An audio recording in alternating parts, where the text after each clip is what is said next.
Ashamaa kabajamtootaa fi jaalatamtoota maatiiwwan jaalallee intarteementii barnoota keenya ikoonomiksii kutaa 12ffaatiin walitti deebinee jirra.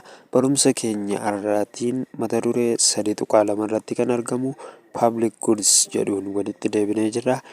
Kana jechuun immoo meeshaalee yookiin mi'a uummataa jechuudha. Mi'a hawaasummaa yookaan uummanni waloodhaan qabu maal jechuudha? Kana gadi fageenyaan kan ilaallu ta'a. Ce'umsa booda walitti deebina. Abbaan keenya hawaasa barsiisu si janaa jedhullee natti hin dhiisu.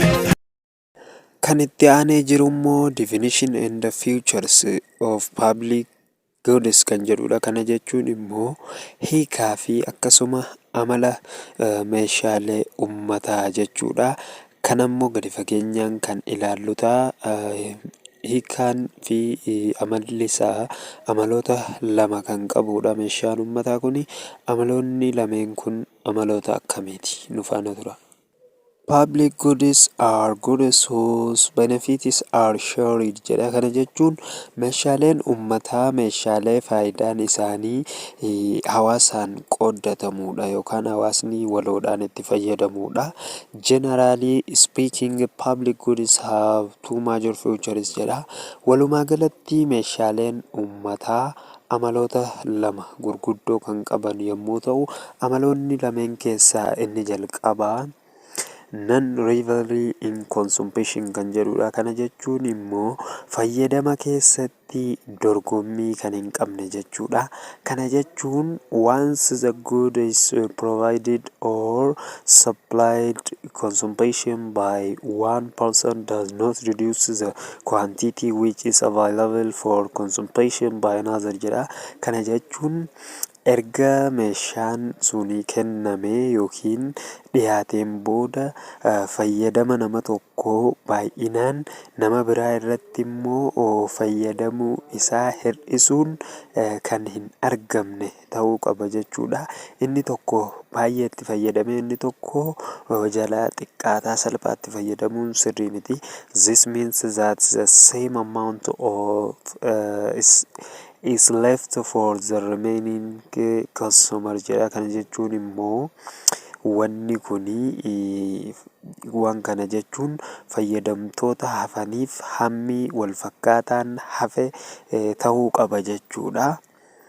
This implies that the marginal cost of allowing another person to consume the good is zero jedha. Kana jechuun immoo inni kunis baasii marjinaal ta'ee nama biraa akka fayyadamu hayyamuu jechuudha. Wanni kun immoo nama konsuumii yookaan heeyyamni meeshaa sanii gaariin yookaan guutuu ta'e zeeroodha jechuudha. Inni lammaffaa irratti argamu non-excludability.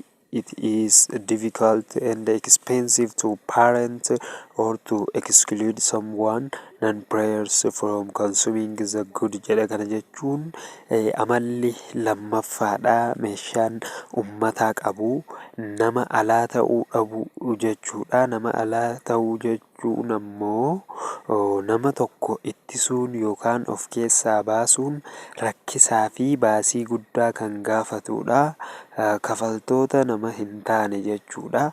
Meeshaa sana fayyadamuurraa nama adda baasuun sirrii kan hin taane jechuudha. Ulfaataadhalleedha.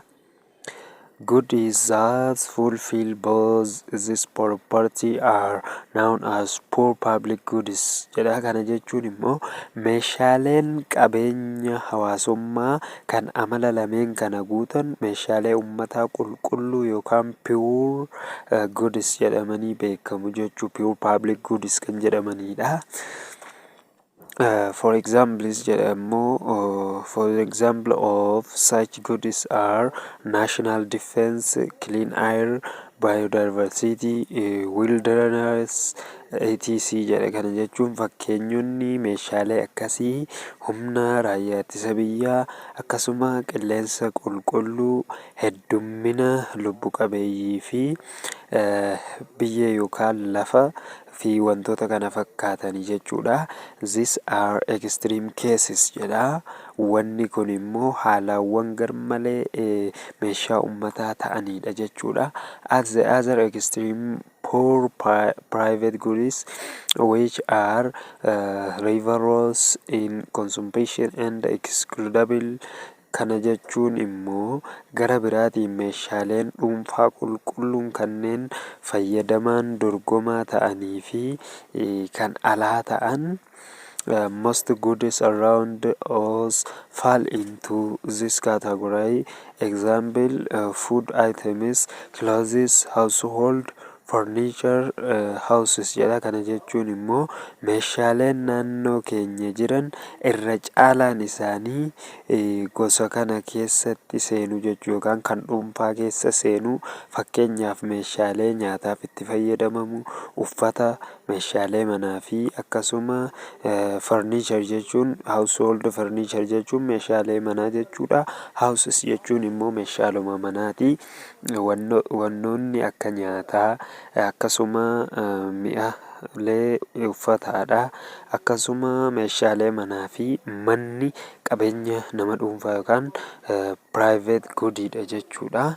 There are also goods which fall in between these two extremes jedha. Meeshaaleen garmalee amaloota lamaan kana gidduutti baay'inaan kuufamanii jiru jechuudha. A good can satisfy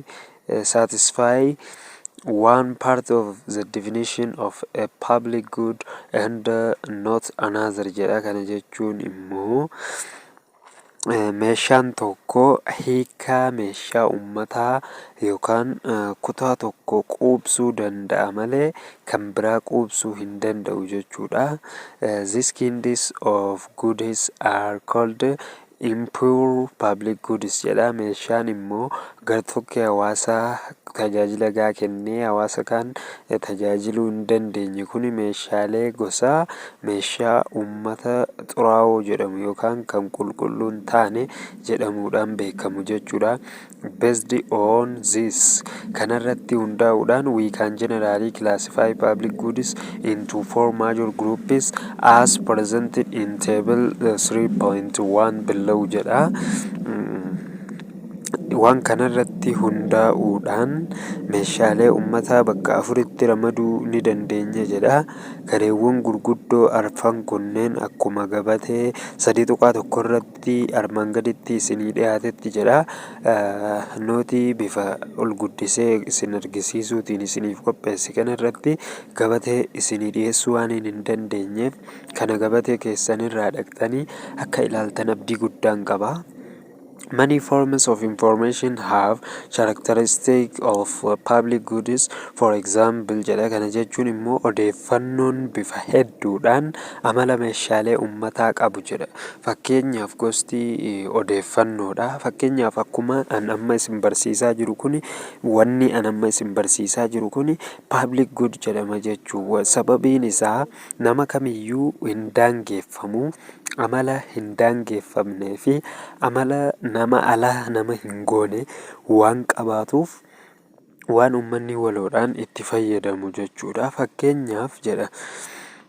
For example, a poem can be read by many people without reducing the consumption of these goods by others in this sense jedha. Kana jechuun immoo walaloon tokko fayyadama meeshaalee sanaa namoota birootiin osoo hin hir'isin namoota baay'eedhaan dubbifamuu danda'a jedha.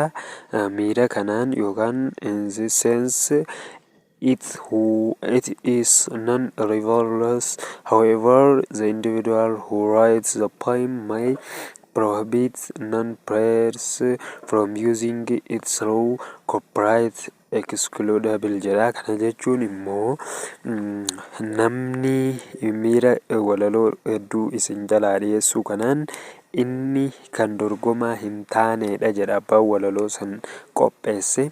Haa ta'u malee namni dhuunfaa walaloo sana barreesse suni namoota kaffaltii hin qabne karaa mirga koppii yookaan koopiraayit jedhamu kan alaa ta'een akka hin fayyadamne dhorkuu ni danda'a jedha. Fakkeenyaaf viidiyoo kana namni fuudhee yoo yuutuub chaanaalii isaa irratti kan gadi dhiisu ta'e an koopiraayitii irra kaa'ee nama kana dhorkuu ni danda'a yookaan chaanaala isaa jalaa akka godhuu ni danda'a jechuudha.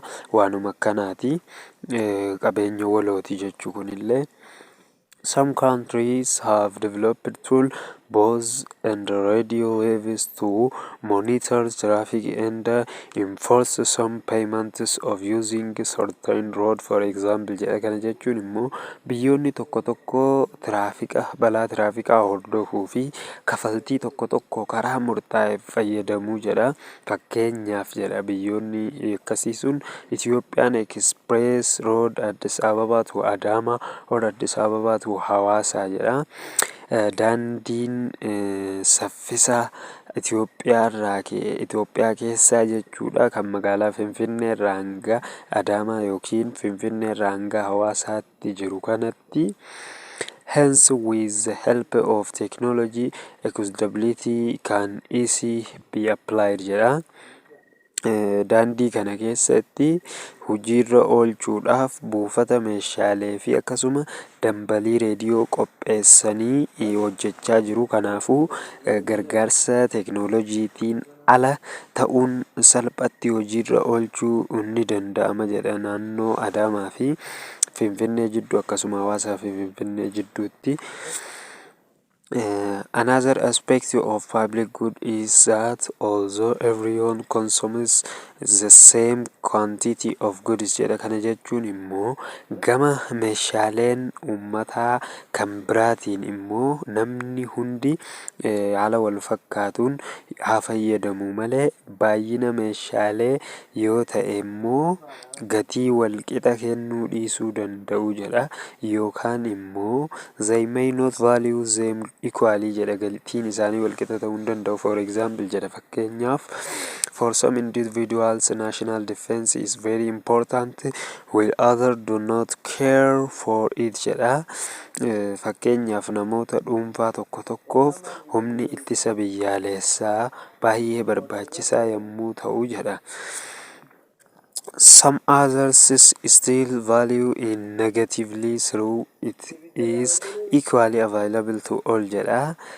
Immoo namoonni tokko tokko ammallee qixa gatii hammaadhaaf yookaan gatii mi'aadhaaf iddoo guddaa kennuu dhiisuu malu jechuudha. Ammallee yeroo kanatti waan kana waan hin hubanneef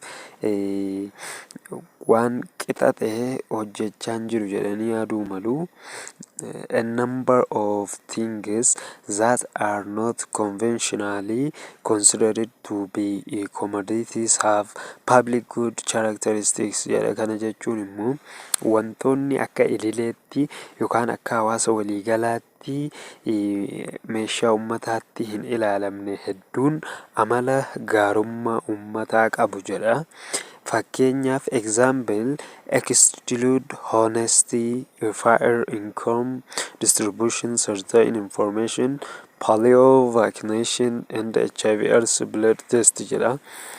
Fakkeenyonni amanamummaa yookaan honestii akkasuma raabsaa galii haqaa kan jennu, fair income distribution kan jennu akkasumallee odeeffannoo murtaa'ee talaallii pooliyoo uummataaf raabsamu, dhibee pooliyoo kan daa'imoota laamsheessanii fi qorannoo dhiigaa HIV/AIDSdha kan dabalatu. Wantoonni gaggaariin kun akka hojii paablikiitti kan hin ilaalamne ta'ullee garuu waan hawaasa hunda fayyadudha jechuudha. Private goods are not necessarily supplied by the private sector. Government may provide private goods too jedha. Kana jechuun meeshaaleen dhuunfaa dirqama damee dhuunfaatiin kan dhiyaatanii miti. Mootummaan meeshaalee dhuunfaas dhiyeessuu ni danda'a jedha.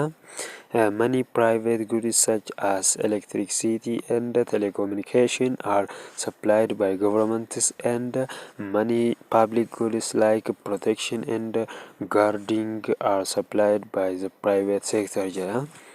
Meeshaaleen dhuunfaa hedduun kanneen akka humna ibsaa yookaan elektiriikii fi teleekoomii yookaan bilbilaa mootummaan kan dhiyaatu yookiin meeshaalee uummata hedduun kan akka eegumsi godhamuufi yommuu ta'u, immoo inni kan hojjetamu mootummaani. Akkasuma immoo eegumsi kan kennamu damee dhuunfaatiin yookaan seektara piraayiveetiitiin jechuudha.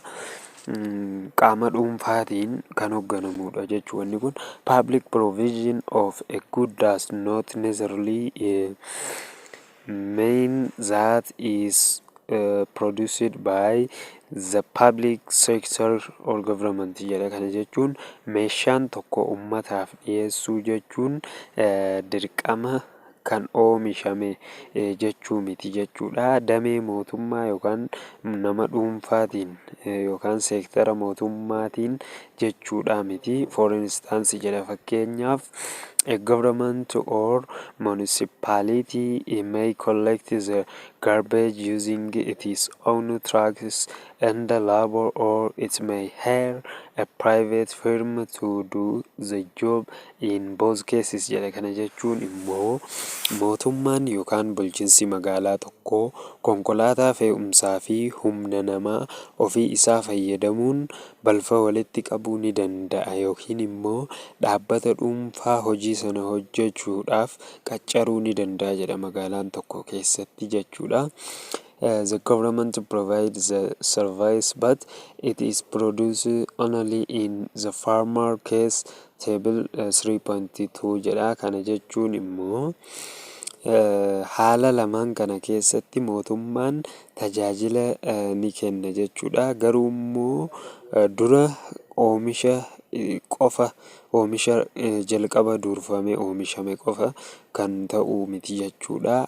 Wanni kun gabatee 3.2 irratti kaa'amee jira. Distinguishes the difference between poor private and poor public goods jedha.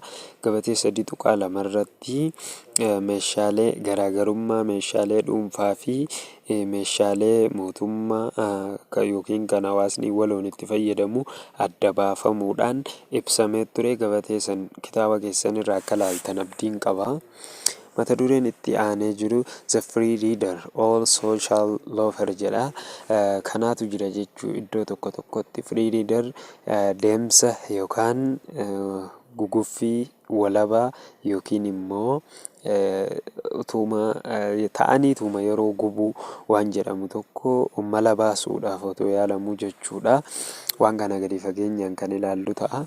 A person who seeks to enjoy the benefit of public goods without contributing anything to the cost of financing the amount made jedha. Kana jechuun namni baasii faayinaansii maallaqaa hojjetameef homaa osoo hin gumaachin faayidaa meeshaa uummataa mi'eeffachuu barbaadu yookaan faayidaa argachuu barbaadu nama kan akkamiiti jechuudha. Nama yeruma isaa gubaa jiru yookaan social loafer kan jedhamudha.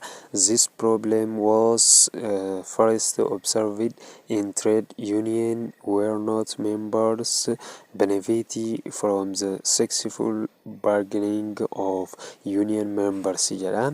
Rakkoon kuni jalqaba waldaa hojjettootaa keessatti kan mul'ate yommuu ta'u jedha. Rakkoon mala walirratti baasuu yookiin yeroo fi balleessuu kuni miseensota waldaa hojjettootaa waliigaltee milkaa'aa miseensota waldaa hojjettootaa irraa fayyadamoo ta'uu hawwuurraa kan ka'e jechuudha. As a result jedha. Sababii kanaaf they were not willing to become a member and make a contribution jedha. Miseensonni waldaa kanarraa kan ka'e miseensa ta'anii gumaacha gochuuf fedhii hin qaban turan jechuudha yeroo wanni kun raawwatamuu eegalutti. Sababni isaa waan nuti baasii baasnee hojjennu kana yookaan waa gumaachinee hojjennu kana nama dhuunfaatu irraa fayyadama jedhamanii waa yaadaniin free readership arises because public goods are non-accessible jedha. Free readership kan jedhamu yookaan guluffii walabaa kuni ni ka'a jedha. Sababni isaatis meeshaaleen uummataa hin dabalamne waan ta'aniif wanni kun ka'uun isaa waanuma hin oolle jechuudha. Since it is difficult to exclude non-players from using benefiting jedha. Namoota kafaltii hin kafalle fayyadamuu yookaan fayyadamaa irraa hambisuun rakkisaa waan ta'eef jedha. There is an incentive not to pay to be free reader. It is this free reader problem that causes markets to operate insufficiently for public goods jedha. Sababii kanarraa ka'uudhaan akka hin kafalle yookaan free readerii ta'uudhaaf ka'umsi ni jira jedha. Rakkoon free readerii kuni gabaan meeshaalee ummataaf ga'umsa dhabuu akka mudatu taasisa jechuudha wanni kuni. Suppose that individual chooses to be free reader since B is equal smart jedha. Kana jechuun immoo namni dhuunfaa free readerii yookaan kafaltii malee gulufuun yookiin guluffii walabaa kun ta'uu yoo filate haa jennu jedha. Namni biin walqixa qaroo waan ta'eef yookaan inninis akkuma isaa yaada waan ta'eef yookiin smart waan ta'eef namoonni biroo akka kaffalan gochuufis kaka'umsa qaba jedha namni kun. He or she also has an incentive to let other people jedha to pay. Wanni kuni gara nama biraatti akka ce'u taasisa. Hence there is no automatic force that makes the good provided for this reason market fail to supply jedha. Kana jechuun immoo namoonni waan kanaaf humni ofumaa gaarii kenname godhuun jiru jechuudha. Humni waan kana namuu keessatti hamileen itti waa hojjetamu dadhabaa yookaan maseenaa deema. Kanaaf sababa gaa dhiyeessuun ni dadhaba jechuudha waan kana keessatti. For this reason market failed to supply it jedha. Waan kana immoo sababa kanaaf gabaa keessatti dhiyeessuu yookaan supply godhuun dadhabamaa deema jechuudha. Inni itti aanee jiru immoo other mechanism for providing the efficient level of public goods jedha. Tooftaalee yookaan mala biraa kan dhiyeessii meeshaalee ummataa ittiin fooyyessan yookaan sadarkaa dhiyeessii meeshaa ummataa ittiin guddisanidha. Waan kana immoo gadi fageenyaan kan waliin ilaallu ta'a. In these cases where the private market fail to provide the efficient level of public goods, provision of public goods requires collective action jedha. Haalota gabaan dhuunfaa meeshaalee mootummaa sadarkaa ga'umsa qabuun dhiyeessuu dadhabe kana keessatti dhiyeessiin meeshaalee mootummaa tarkaanfii waloo barbaada jechuudha. People need to realize that public goods situation exists and there is a raise contribution from private individuals to fund the public goods or let jedha. Kana jechuun immoo namoonni haalli meeshaalee mootummaa akka jiru hubachuu yookaan namoota dhuunfaa irraa gumaacha walitti qabuun meeshaalee mootummaa maallaqaan gargaaruu qabu yookaan ammoo mootummaan meeshaalee mootummaa akka kennu gochuu qabu jechuu. Kana kan godhuu qabu namoota. The government to provide the public goods mechanism to provide public goods includes the following jedha. Wanni kuni mootummaan meeshaalee mootummaa yookaan meeshaalee hawaasni waloon itti fayyadamu akka kennu gochuu qabu.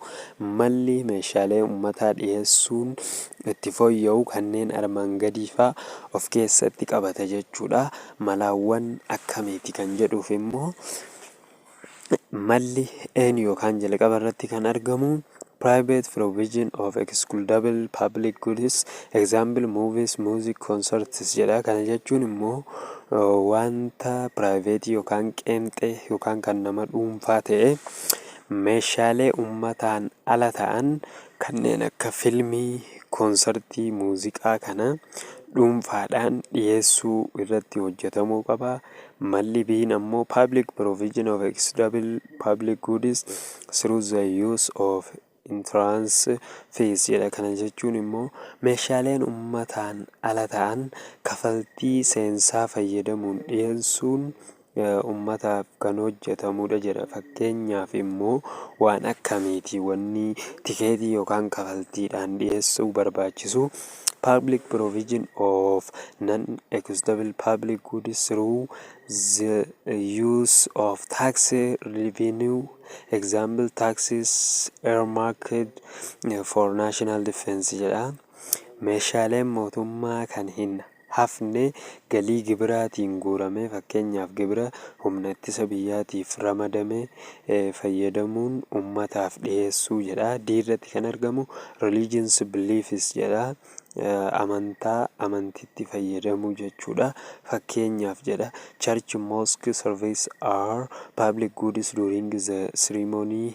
A basket is passed around for collection. Religion can prevent free reading by convincing people that God is watching jedha. Kana jechuun immoo tajaajilli mana amantaa masgiida yookaan kan beeta kiristaanaa meeshaalee uummataatiif yeroo sirnichaatti walqixa yookaan walitti qabamuudhaaf baaskiitii tokko ni darbama jedha. Amantiin Waaqayyoo yookaan Rabbi akka ilaalaa jiru namoota amansiisuudhaan bilisa yaabbachuu ittisuu danda'a jechuu. Kana jechuun bilisa yaabbachuu yookaan free riider kan jennu san irratti namoota otoo kafaltii raawwanne fayyadamuu barbaadan kuni sababa Rabbii sodaataniif yookiin Rabbiin watching nu godhaa jira, nu daawwachaa jira jedhanii waan yaadaniif hirmaannaa sirrii ta'e gochuudhaan haqa isaanii waan nyaataniif haraamirraa fagaachuun waan mudatuuf biyyaaf bu'a qabeessa jechuudha.